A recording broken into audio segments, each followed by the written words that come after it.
नारियों का समाजोत्थान में भाग।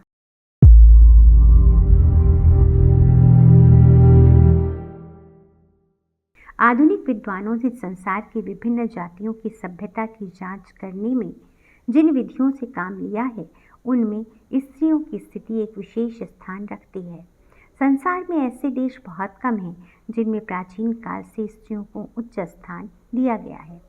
अनेक देशों में तो स्त्रियों को सर्वथा दास का ही दर्जा दिया गया था, पर प्राचीन भारत निवासियों ने समाज निर्माण में स्त्रियों के महत्व को अनुभव करते हुए उनको इतना ऊंचा स्थान दिया था कि वे पूजा के योग्य मानी गई थी।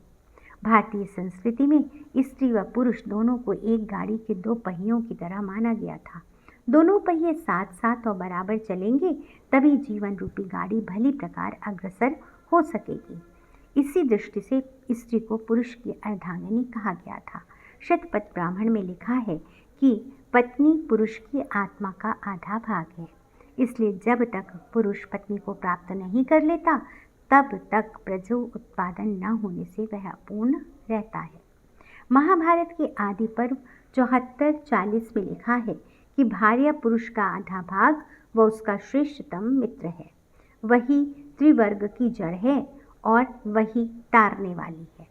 मनु भगवान ने तो स्पष्ट ही कह दिया कि जहाँ स्त्रियों की पूजा होती है वहाँ देवता निवास करते हैं। इस व्यवस्था में इस बात की आशंका नहीं थी कि पुरुष अपनी शक्ति का घमंड करके स्त्री पर अपना अधिकार दिखला सके। जबकि स्त्री उसी का आधा अंग है, तब अधिकार का प्रश्न ही नहीं उठ सकता। ये दोनों ही बराबर हैसियत रखते हैं। स्त्री और पुरुष एक ही पारिवारिक जीवन के दो विभिन्न पहलू हैं।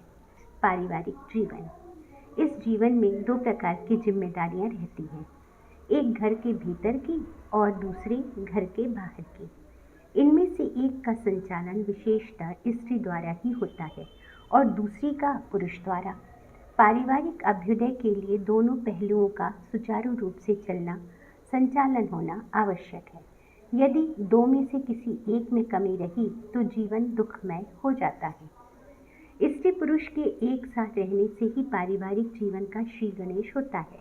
ज्यों ज्यों संतान वृद्धि होती है या अन्य प्रकार से परिवार के सदस्यों की संख्या बढ़ने लगती है, त्यों त्यों उसका आंतरिक विकास जीवन भी विकसित होने लगता है। इस जीवन का संबंध पूर्णतया स्त्री से ही रहता है। प्राचीन समाज में उसी ही परिवार के छोटे बड़े सब सदस्यों की चिंता करनी पड़ती थी।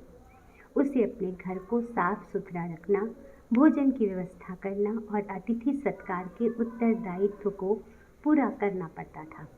उसे अपनी संतान का पालन पोषण करके उन्हें योग्य नागरिक बनाने का प्रयत्न भी करना पड़ता था।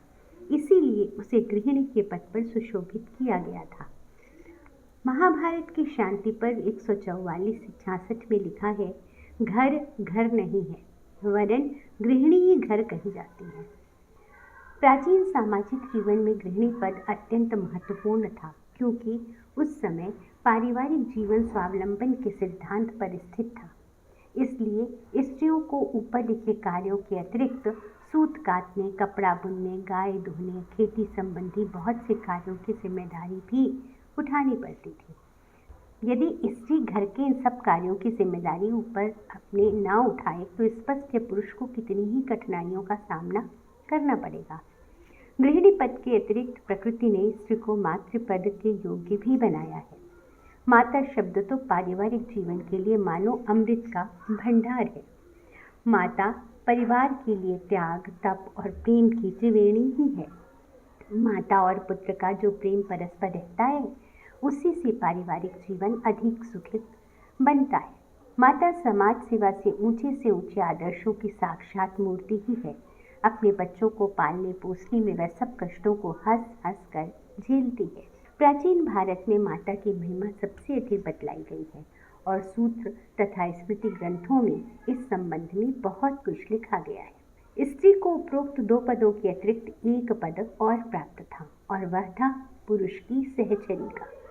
गृहिणी और माता की जिम्मेदारियों से उसका जीवन नीरस न हो जाए और घर के बाहरी झंझटों पे भसकर उसके पति का भी जीवन कटु न हो जाए, इसलिए वह अपने पति की सहचरी बनकर उसे जीवन सौंख्य का आनंद प्रदान करती थी। प्रकृति ने उसे जो सौंदर्य और माधुर्य दिया है, उसे वह अपने यत्नों से ललित कला में परिणत करके जीवन के दुखों को भुलाने में समर्थ होती थी। उसका सौंदर्य और माधुर्य युक्त प्रेम जो उसमें अंग अंग से टपकता था, उसके पति की दिन भर की चिंताओं और झंझटों को दूर करने में समर्थ होता था। विवाह के समय जो वेद मंत्र पढ़े जाते थे, उनमें स्त्री के गृहिणी, माता और सहचरी के पदों का उल्लेख है। ये भाव पहले से ही वधू के मन पर अंकित कर दिए जाते थे, जिससे नए जीवन में प्रवेश करने के पहले वह अपनी जिम्मेदारियों को भली प्रकार समझ ले। विवाह स्त्री और पुरुष को एक आजीवन बंधन में बांध देता था। पुस्तक का नाम गायत्री मंत्र के व अक्षर की व्याख्या, नारी की महानता। लेखक पंडित श्रीराम शर्मा आचार्य। अगर आपको हमारी ये वीडियो पसंद आई हो तो इसको लाइक करें, कमेंट और शेयर जरूर करें और हमारे YouTube चैनल ऋषि चिंतन को सब्सक्राइब भी कर लें। साथ ही बेल आइकन को भी दबाएं ताकि आपको आने वाली वीडियोस की नोटिफिकेशन मिलती रहे। धन्यवाद।